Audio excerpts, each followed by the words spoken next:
नमस्कार, आप देख रहे हैं जेके 24/7 न्यूज। मैं हूं आपके साथ राजेश कुमार। वक्त हमारे खास कार्यक्रम ग्लोबल ब्रेकिंग का, जहां पर हम आपके लिए दुनिया भर से तमाम बड़ी खबरें लेकर आते हैं। एक्सपर्ट हमारे साथ जुड़ते हैं, उनसे खबर के हर एंगल को समझने समझाने की कोशिश करते हैं। तो कार्यक्रम की शुरुआत बड़ी खबर के साथ। अमेरिका ने शुरू की भारतीय प्रवासियों की डिपोर्टिंग। इंडिया के लिए रवाना हुआ अमेरिकी मिलिट्री प्लेन। 11 दिन में 1700 अवैध अप्रवासी भारतीय हिरासत में। अमेरिका में 7 लाख से ज्यादा अवैध भारतीय प्रवासी। अमेरिका ने शुरू की भारतीय प्रवासियों की डिपोर्टिंग। अमेरिका ने शुरू की भारतीय प्रवासियों की डिपोर्टिंग। इंडिया के लिए रवाना हुआ अमेरिकी मिलिट्री प्लेन। 11 दिन में 1700 अवैध अप्रवासी भारतीय हिरासत में। अमेरिका में 7 लाख से ज्यादा अवैध भारतीय प्रवासी। इस वक्त की बड़ी खबर, अमेरिका ने शुरू की भारतीय प्रवासियों की डिपोर्टिंग। इंडिया के लिए रवाना हुआ अमेरिकी मिलिट्री प्लेन C-17। 11 दिन में 1700 से ज्यादा अवैध प्रवासी भारतीय गिरफ्तार। अमेरिका में 7 लाख से ज्यादा अवैध प्रवासी भारतीय मौजूद हैं। और अगर अवैध प्रवासियों की बात करें तो 1 करोड़ से ज्यादा की तादाद है, जहां पर मैक्सिको हो, भारत हो और तमाम देशों के अवैध प्रवासी अमेरिका में मौजूद। लेकिन डोनाल्ड ट्रंप बेहद सख्त। जल्दी से एक बार ग्राफिक्स और उसके बाद फिर एक्सपर्ट्स के पास। डोनाल्ड ट्रंप का भारत को झटका, अवैध प्रवासियों को भारत भेजा गया। C-17 वायुसेना के जहाज में भरकर भेजा। 1700 से ज्यादा अवैध प्रवासी गिरफ्तार किए गए डोनाल्ड ट्रंप के शपथ लेने के बाद, और उन्हें अब C-17 विमान में भरकर भेजा गया है। सेना की मदद से यह पूरा अभियान जो है डिपोर्टिंग का वो चलाया जा रहा है। अमेरिका में 7 लाख अवैध भारतीय प्रवासी हैं, जिनको डोनाल्ड ट्रंप निकाल रहे हैं। 18,000 को लेकर भारत और अमेरिका की सरकार के बीच बातचीत हुई है, ताकि एक अच्छे तरीके से तमाम भारतीयों को जो है भारत वापस लाया जा सके। लेकिन जिस प्रकार से डोनाल्ड ट्रंप आए हैं, लगातार कई कड़े और बड़े फैसले वो ले रहे हैं, जिससे दुनिया हैरान परेशान है। चाहे फिर वो टेरिफ वॉर की बात हो या फिर अवैध प्रवासियों के ऊपर सख्ती दिखाना हो। ये तस्वीरें भी आप देख सकते हैं, हाथ में हथकड़ियां पहनाकर जो है अवैध प्रवासियों को C-17 में बैठाकर जो है निकाला जा रहा है। तो डोनाल्ड ट्रंप के तेवर सख्त और पूरे काम में अब सेना को भी उन्होंने लगा दिया है। हमारे साथ जाने माने defence expert wing commander Praful Bakshi sir जुड़ चुके हैं। बहुत बहुत शुक्रिया सर। जय हिंद। सबसे पहले थैंक यू समय देने के लिए।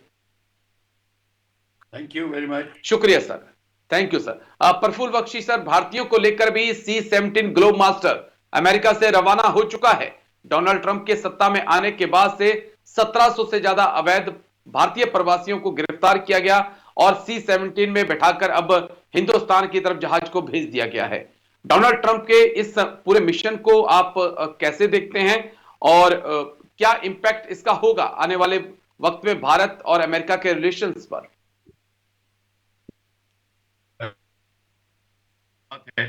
मेरी आवाज आ रही है? जी आ रही है सर। मेरी आवाज आ रही है? जी आ रही है बड़ी सर। बात यह है कि ट्रंप जो हैं, जो कहते हैं वो खड़े हैं, ये करके दिखा रहे हैं। कहने का मतलब है उन पॉलिसीज वेरी क्लियर है। प्रेसिडेंट ऑफ अमेरिका जब एक अनाउंसमेंट करते हैं कि हमारी पॉलिसी ये रहेगी, इसका मतलब है वो बहुत सीरियस हैं।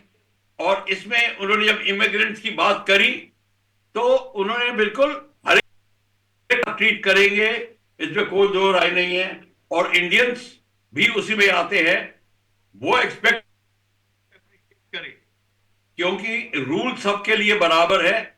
अगर उन्होंने भारत के साथ, वो कह रहे हमारे साथ दोस्ती है, तो दोस्ती इक्वल टर्म्स पे होगी। और इसीलिए वो वही ट्रीटमेंट चाहेंगे जो हम ट्रीटमेंट कर रहे हैं। कहते हैं कि रूल इस पोजीशन एक रहेगी। मतलब ये दिखा रहे हैं कि वो एक स्ट्रिक्ट और टू द पॉइंट प्रेसिडेंट बनना चाहते हैं, और वो करके दिखा रहे हैं। अब बात आई है ग्लोब मास्टर्स की। ये तो एयरक्राफ्ट है, जो इनको लेके आएगा, और भारतीय मूल के जो प्रवासी हैं जो कि इलीगल तरीके से वहां गए हैं, ये उनके लिए सबक होगा और हर एक के लिए सबक होगा। क्योंकि आप देखेंगे अगर इस चीज को ठीक से नियमित किया जाए तो आप देखेंगे ये जो खालिस्तानी प्रॉब्लम है, इलीगल इमिग्रेंट्स है और जगह है, अब ये रूल पक्का बन जाएगा। भारत भी यही करेगा, भारत को भी यही करना चाहिए। और ये लेसन भारत के लिए है कि आप बांग्लादेशियों को, रोहिंग्यास को आप निकालने में क्यों देर कर रहे हो। ये एक किस्म से उंगली उठ रही है। जी सर, सबके ऊपर, चलिए, जो कि इस बात के सबके उंगली उठ रही है। तो ये सोचना बिल्कुल गलत होगा कि ये हमारे खिलाफ है। ये हमारे खिलाफ नहीं है, ये एक पूरा इंटरनेशनल नियम को स्थापित कर रहे हैं। ठीक है सर, चलिए मैं लौटता हूं सर आपके पास। एक और बड़ी खबर आ रही है, उसके बाद मैं आपके पास आता हूं। इस वक्त की बड़ी खबर आपको बता दें, एक और बड़ी खबर इस वक्त की, फ्रांस के बाद अमेरिका जा सकते हैं पीएम मोदी। 13 फरवरी को ट्रंप और मोदी की मुलाकात संभव। डिनर होस्ट कर सकते हैं अमेरिकी राष्ट्रपति ट्रंप। पीएम मोदी के लिए भारत के साथ व्यापार घाटा कम करना चाहेंगे ट्रंप। इस वक्त की बड़ी खबर, फ्रांस के बाद अमेरिका भी जा सकते हैं पीएम मोदी। 13 फरवरी को ट्रंप और पीएम मोदी की मुलाकात की संभावना। पीएम मोदी के लिए डिनर होस्ट कर सकते हैं अमेरिकी राष्ट्रपति। भारत के साथ व्यापार घाटा कम करेंगे ट्रंप। जल्दी से ग्राफिक्स, उसके बाद एक्सपर्ट्स के पास। 12 फरवरी को अमेरिका रवाना होंगे पीएम मोदी। फ्रांस में एआई समिट के बाद जाएंगे। 13 फरवरी को ट्रंप से मुलाकात संभव है। पीएम मोदी ट्रंप के बीच फोन पर बातचीत हुई है। व्यापार घाटा कम करना चाहते हैं ट्रंप। F-35 को लेकर जो है दोनों के बीच बातचीत संभव है, इसको समझना होगा। सीधा एक्सपर्ट्स के पास चलेंगे। Wing commander Praful Bakshi sir हमारे साथ लगातार बने हुए हैं। सर, ये अहम दौरा, प्रधानमंत्री मोदी एआई समिट के बाद जो है अमेरिका जाएंगे, लेकिन अब खबरें सामने आ रही हैं कि यहां पर F-35 को लेकर कोई बातचीत हो सकती है। आप बिल्कुल ठीक कह रहे हैं। आपको मैं एक बात बता दूं, जब दो हेड ऑफ द स्टेट्स मिलते हैं और खासकर भारत इन्वॉल्व होता है, तो आप ये मान के चलिए कि डिफेंस डील की बात होगी। क्यों होगी? क्योंकि भारत स्वावलंबी नहीं हुआ अभी तक। ये हमारे को एक जिसको कहते हैं, हमको ये वजन उठा के चलना पड़ता है, क्योंकि हम स्वावलंबी नहीं है। 70-75 साल हो गए, हमने इसके ऊपर जो कदम उठाने शुरू किए वो अब उठाने शुरू किए हैं। मतलब ये है कि इस तरीके से हम पिछड़े हुए हैं कि हमारे पास 12.5-13 स्क्वाड्रन्स नहीं है, हमारे पास अपने बनाए हुए टैंक्स, उनका मेटल, एयरक्राफ्ट उनके इंजन, अपनी राइफल, ऑनेस्ट राइफल नहीं है आपके पास। तो आप तो ही रह चुके हैं, आपको तो पता है मैं क्या कह रहा हूं। तो इस बात को लेकर आप मान के चलिए F-35 की बात होगी। और ट्रंप की नजर है इस समय 124 जहाज जो भारत को खरीदने हैं। और ट्रंप कहेगा अमेरिका के जहाज क्यों नहीं, वो कहेगा, क्योंकि पिछली बार अमेरिका नाराज हुआ था हमसे, हमने F-18, F-16 को उसके बाद खंडित कर दी थी। हाँ, हमारे भाई पोजीशन तगड़ी होनी चाहिए। हम कह रहे हैं आप हमें ट्रांसफर ऑफ टेक्नोलॉजी दीजिए, टोटल जॉइंट वेंचर्स में प्रोग्राम में डेवलप कीजिए, हम करने को तैयार हैं। अब बात इस पे आएगी, दोनों बैठ के बात करेंगे और देखेंगे कि अब कहां तक, कि किधर तक जो कांटे हैं वो एक दूसरे के पास आते हैं। ये अब आपको देखना पड़ेगा। ट्रंप अमेरिका के हित में बात करेगा, भारत अपने हित में बात करेगा। भारत कोई गुलाम नहीं है और भारत कोई सबसर्विएंट नहीं है, पर ना ही अमेरिका। तो अमेरिका कहता है हमारे, तो अब देखेंगे अमेरिका उसका भला क्या है। पर मेरे ख्याल से America transfer of technology, GE-414 engine, GE-404 की बात ऑलरेडी हो चुकी है, उसमें डिले हो गई है। क्यों डिले हो गई है बाइडेन के दौरान, अब क्या होगा, इस सब को लेके भी बात होगी। फिर और एडवांस टेक्नोलॉजीज की भी बात होगी। हमारे को हर एक चीज की जरूरत है as far defence is concern. तो आप अपने आंख में धूल झोंकना हमें बंद करना पड़ेगा और बड़े बड़े भाषण देने बंद करने पड़ेंगे। हमको पता है हम स्वावलंबी नहीं है। हाँ, हम कदम उठा रहे हैं और बहुत बढ़िया कदम उठा रहे हैं। उसको ठोस योगदान देने के लिए ये मीटिंग बहुत जरूरी है ट्रंप और प्राइम मिनिस्टर चलिए चलिए, इस मीटिंग पे नजर बनी रहेगी सर, क्या कुछ निकल कर आता है। लेकिन मैं लौटता हूं आपके पास, एक और बड़ी खबर आ रही है, उसके बाद मैं आपके पास आऊंगा। इस वक्त की एक और बड़ी खबर आपको बता दें, आतंकियों के आगे जंग हार रही पाक सेना। 31 दिन 74 आतंकी हमले, 245 की मौत पाकिस्तान में। जनवरी में आतंकी हमलों ने सारे रिकॉर्ड तोड़े। बलूचिस्तान में जाने से डर रही है पाक आर्मी। इस वक्त की बड़ी खबर, आतंकियों के आगे जंग हार रही पाकिस्तान की सेना। आतंकियों के आगे जंग हार रही पाक सेना। 31 दिन 74 आतंकी हमले, 245 की मौत। जनवरी में आतंकी हमलों ने पाकिस्तान में सारे रिकॉर्ड तोड़े। बलूचिस्तान में जाने से पाक आर्मी के जवान घबरा रहे हैं। जल्दी से ग्राफिक्स प्ले करिए, उसके बाद फिर एक्सपर्ट्स के पास हम चलेंगे। आतंकियों से हार गई पाक आर्मी। जनवरी में आतंकी हमलों का रिकॉर्ड बना। 31 दिन के अंदर 74 आतंकी हमले हुए और जनवरी के महीने में ही पाकिस्तान के अंदर 245 लोगों की मौत हुई, जिसमें ज्यादातर पाक आर्मी या अर्धसैनिक बलों के जवान हैं। आत्मघाती हमले काफी बढ़ चुके हैं। पाक सेना का मनोबल टूट रहा है, खासकर बलूचिस्तान में जाना नहीं चाहते हैं पाक आर्मी के जवान। खैबर पख्तूनवा में भी जाने से उनको डर लग रहा है। सैनिकों का मनोबल बढ़ाने मुनीर बलूचिस्तान पहुंचे थे। क्या आप डरिए मत, हम आपके पीछे खड़े हैं। लेकिन जो खबरें निकल कर आ रही हैं वो यही आ रही हैं कि एरिया डोमिनेशन तक के लिए जो है पाक आर्मी के जवान अब जाना नहीं चाहते, क्योंकि उन्हें लगता है कि ना जाने कब तहरीक तालिबान पाकिस्तान या बलूच लिबरेशन आर्मी के लड़ाके उन्हें मौत के घाट उतार देंगे। हम एक्सपर्ट्स के पास चलेंगे। Wing commander Praful Bakshi sir, जिस प्रकार से हाल ही में आतंकी हमला हुआ बलूचिस्तान में, 17 से 18 पाक आर्मी के जवान मारे गए और हालात ऐसे बन गए कि जवानों ने मना कर दिया कि अब हम निकलेंगे ही नहीं, क्योंकि बाहर जाएंगे एरिया डोमिनेशन के लिए तो हम लौट कर नहीं आएंगे। इस बीच जनरल मुनीर को वहां पहुंचना पड़ा और जवानों को डांडस देना पड़ा कि टेंशन मत लीजिए, हम आपके साथ खड़े हैं। तो किस प्रकार से पाकिस्तान की मौजूदा हालात को देख रहे हैं sir? Thank you very much, आपने बिल्कुल ठीक फरमाया। मैं आपसे एक बात ये बताऊंगा कि आर्मी का जो कैरेक्टर बनता है वो लीडरशिप, ऑफिसर्स की लीडरशिप से बनता है।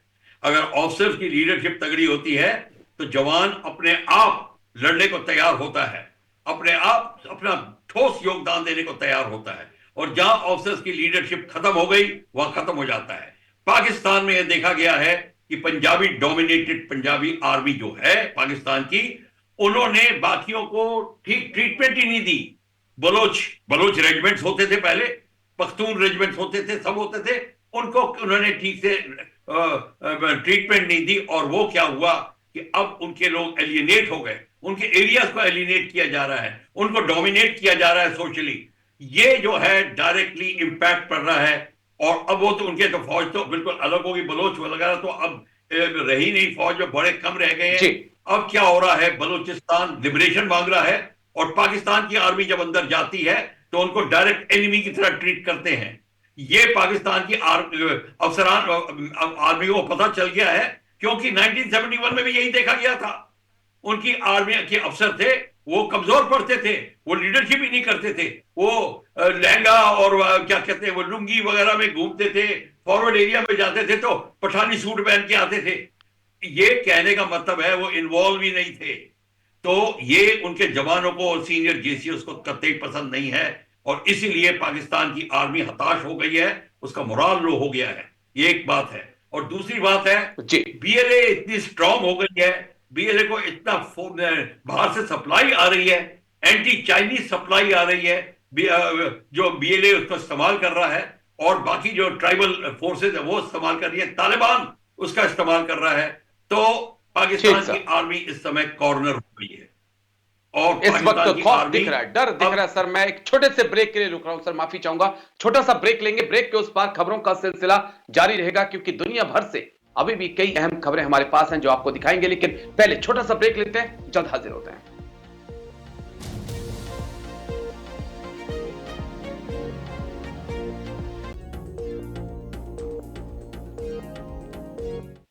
ब्रेक के बाद आपका स्वागत है। एक नजर इस वक्त की बड़ी खबर पर, उसके बाद अपने एक्सपर्ट्स के पास हम चलेंगे, लेकिन पहले जल्दी से बड़ी खबर आपको दिखा दें। सीरिया में मिलिट्री बेस बनाएगा तुर्की। बड़ी खबर इस वक्त की, सीरिया में तुर्की तैनात करेगा F-16 फाइटर जेट। सीरिया के साथ समझौता करना चाहता है तुर्की। इजराइल की बढ़ सकती है टेंशन। इस वक्त की बड़ी खबर, सीरिया में मिलिट्री बेस बनाएगा तुर्की। सीरिया में तुर्की तैनात करेगा F-16 फाइटर जेट। सीरिया के साथ समझौता करना चाहता है तुर्की। इजराइल की बढ़ सकती है टेंशन। जल्दी से ग्राफिक्स, उसके बाद एक्सपर्ट्स के पास हम चलते हैं। सीरिया में तुर्की की सेना F-16 फाइटर जेट करेगा तैनात। सीरिया के साथ समझौता करेंगे एर्दोगन। कुर्दों के खिलाफ क्या यहां से ऑपरेशन चलाए जाएंगे, यह समझना होगा। HTS को मिला था तुर्की का समर्थन। इजराइल की मुश्किलें बढ़ सकती हैं। हम एक्सपर्ट्स के पास चलेंगे। Wing commander Praful Bakshi sir हमारे साथ लगातार बने हुए हैं। सर, सीरिया में एर्दोगन का फैसला कि वो चाहते हैं कि एक एयरबेस वहां पे लिया जाए, F-16 के 2 स्क्वाड्रन की तैनाती वहां पर कम से कम की जाए। क्या ये कुर्दों के खिलाफ एक नया ऑपरेशन लॉन्च करने की तैयारी, सीरिया पर अपनी रणनीतिक बढ़त बनाने की तैयारी, या फिर इजराइल के इन्फ्लुएंस को कम करने की तैयारी? सर राजेश जी, आपको पता होना चाहिए कि टर्की जो है वो इस्लाम का खलीफा बनने के सपने लेता रहा है और ले रहा है, और वो उसका आयतुल्लाह खुमैनी इत्यादि के साथ में काफी कंपटीशन चल रहा है इस गेम में। और ISIS के कई तबके हैं, वो नहीं चाहते कि टर्की ऊपर उठे, पर टर्की जो है वो अपने आप को, जैसे कि पहले भी मानता था और अभी भी मानता है, वो इस्लाम का कर्ता धर्ता बनता है। टर्की को पता है कि सीरिया के खिलाफ इजराइल है, और इजराइल ने टर्की सीरिया को की जमीन भी हड़पी हुई है, और जैसे कि गोलान हाइट्स इत्यादि और बेका वैली के जो कॉन्फ्लिक्ट हुई थी 1982 की, उसमें उसने कितनी लैंड ऑक्यूपाई करी थी। तो उन्होंने कहा कि कॉमन एनिमी के होते हुए हमारी फ्रेंडशिप होनी चाहिए, और उन्होंने वहां बेस बनाया है, जो बनाने की बात कर चल रहे हैं। सीरिया बड़ा उस पर खुश है। F-16 को अपना तैनात करेगा। अब F-16 को तैनात करने के लिए उसको यह भी पता करना चाहिए कि अगर F-16 के ऊपर क्या कोई कैविएट लगा हुआ है अमेरिका से, क्या अमेरिका नाराज होगा? क्योंकि अगर इजराइल के ऊपर F-16 का इस्तेमाल हुआ तो अमेरिका चेतावनी देगा टर्की को, और टर्की नेटो का मेंबर भी है, टर्की यूरोपियन यूनियन के सपने ले रहा है, उसको वहां से प्रॉब्लम खड़ी हो जाएगी। तो ये आपको भी पता होना, ये बड़े जरूरी है इस जानना कि इस समय टर्की को क्या उसके सपने हैं, और क्या वो आस्था दिखा रहा है, और क्या सपने दिखा रहा है सीरिया को। तो सीरिया को तो प्रोटेक्शन चाहिए इजराइल से। और खुर्द की जो बात कर रहे हैं वो कॉन्स्टेंटली रनिंग मैटर है, वो तो चलता रहेगा। वो खुर्द का जो इस्तेमाल है वो इराक से भी है, सीरिया से भी है। तो खुर्द के जो ट्राइबल्स है वो हर जगह फैले हुए हैं। ये लड़ाई खुर्द के साथ तो होगी।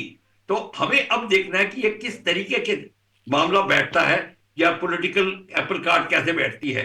पर अगर सीरिया में टर्की का बेस बनता है तो उसके और भी बड़े रिपरकशंस होंगे। बाकी इस्लामिक कंट्रीज देखेंगी कि उनको फायदा है कि नहीं है, तो वो भी बाकी जो सप्लाई करते हैं, जो पैसा देते हैं, उनको भी अभी चिंता होगी, ईरान को चिंता होगी, और बाकी कंट्रीज को भी चिंता होगी। चलिए, यानी कि अभी भी सीरिया में सब कुछ खत्म नहीं हुआ है, एक नई लड़ाई शुरू हो सकती है। मैं लौटता हूं सर आपके पास, एक और बड़ी खबर आ रही है, उसके बाद मैं आपके पास आऊंगा। इस वक्त की एक और बड़ी खबर आपको बता दें, अमेरिका के दौरे पर पीएम बेंजामिन नेतन्याहू, राष्ट्रपति डोनाल्ड ट्रंप से आज होगी मुलाकात। हमास और ईरान को लेकर बनेगी रणनीति। हम मिडिल ईस्ट का नक्शा बदल सकते हैं, नेतन्याहू की चेतावनी। जल्दी से ग्राफिक्स, अमेरिका के दौरे पर Israeli PM Benjamin Netanyahu, America में नेतन्याहू, ट्रंप के पहले मेहमान बने नेतन्याहू। शपथ लेते ही नेतन्याहू को बुलाया। हमास और ईरान को लेकर चर्चा हो सकती है। ईरान के खिलाफ कोई बड़ी रणनीति बन सकती है। हमास हिजबुल्लाह कमजोर हो चुके हैं, और अब ऐसा हो सकता है, पॉसिबिलिटी है कि अमेरिका और इजराइल मिलकर हुती के खिलाफ एक बड़ा एक्शन लें। सऊदी अरब और इजराइल की दोस्ती डोनाल्ड ट्रंप करा सकते हैं। अब्राहम अकॉर्ड 2 करवाना चाहते हैं क्या ट्रंप? इसको समझना होगा। हम सीधा अपने एक्सपर्ट्स के पास चलेंगे। सर थोड़ा सा समझाइएगा प्रफुल्ल बख्शी सर कि ये यात्रा क्या मायने रखती है, और कहा जा रहा है कि ईरान और हुती को लेकर एक डीप चर्चा, गहरी चर्चा जो है डोनाल्ड ट्रंप और नेतन्याहू के बीच हो सकती है। क्या मिडिल ईस्ट में अभी बहुत कुछ होना बाकी है, या फिर डोनाल्ड ट्रंप चाहेंगे कि शांति की तरफ इजराइल भी और ईरान भी बढ़े? Sir thank you Rajesh. बात सारी ये है कि ट्रंप चाहेंगे शांति हो, इसमें दो राय नहीं है, पर शांति एट व्हाट कॉस्ट? शांति का मतलब ये थोड़ी है कि आप डेंजर को इग्नोर कर दिए और आंखें बंद कर लीजिए, वो शांति नहीं होती।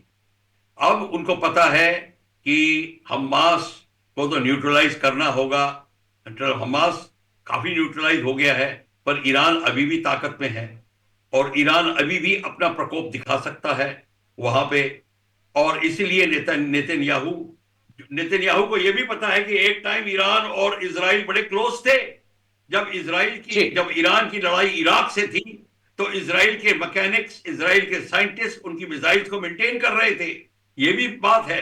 पर बीच में अब जो इस्लाम का वो आ गया और बाकी कंट्रीज का आ गया, ईरान अपने को इस्लाम का लीडर बनाने की कोशिश करता है, उसमें उसने इजराइल से खिलाफत शुरू कर दी। इजराइल से खिलाफत का मतलब है कि इजराइल, नेतन्याहू और अब डोनाल्ड ट्रंप मिलके डिसाइड करेंगे, क्योंकि ये हमास को सप्लाई कर रहा है ईरान, हुतीस को सप्लाई कर रहा है क्रूड वेपन्स और छोटे मोटे वेपन्स और जो रॉकेट्स वगैरह हैं वो कर रहा है, और चाइना से वो सपोर्ट ले रहा है। तो चाइना की टेक्नोलॉजी ईरान इन सब के पास में जा रही है। इसलिए इजराइल का जो नेतन्याहू साहब हैं और ट्रंप, इनकी मीटिंग होगी और ये अब अपनी एक लॉन्ग टर्म पॉलिसी बनाएंगे कि अब कैसे करना है और क्या क्या करना है। ऑल आउट वॉर करनी है या क्या करना है, ये लॉन्ग टर्म पॉलिसी में, क्योंकि अमेरिका की शिपिंग इंक्रीज हो रही है, अमेरिका की एलाइज की शिपिंग वो रेड सी में और मेडिटेरेनियन में और जहां जहां भी है उसके ऊपर खतरा आता है। और इजराइल, ईरान सपोर्टेड, हुती सपोर्टेड और बाकी सपोर्ट जो है रेडिकल एलिमेंट्स के, वो सारे के सारे इनको असर करते हैं।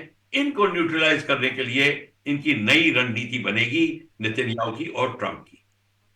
चलिए ये देखना होगा कि इस मुलाकात पे लगातार हमारी नजरें भी बनी हुई हैं। लेकिन बहुत बहुत शुक्रिया wing commander Praful Bakshi sir, बहुत बहुत शुक्रिया आपका हमारे साथ जुड़ने के लिए, तमाम पहलुओं पर इतनी बारीकी से बात रखने के लिए सर। तो आज ग्लोबल ब्रेकिंग में इतना ही, कल फिर होगी मुलाकात। दीजिए इजाजत, नमस्कार।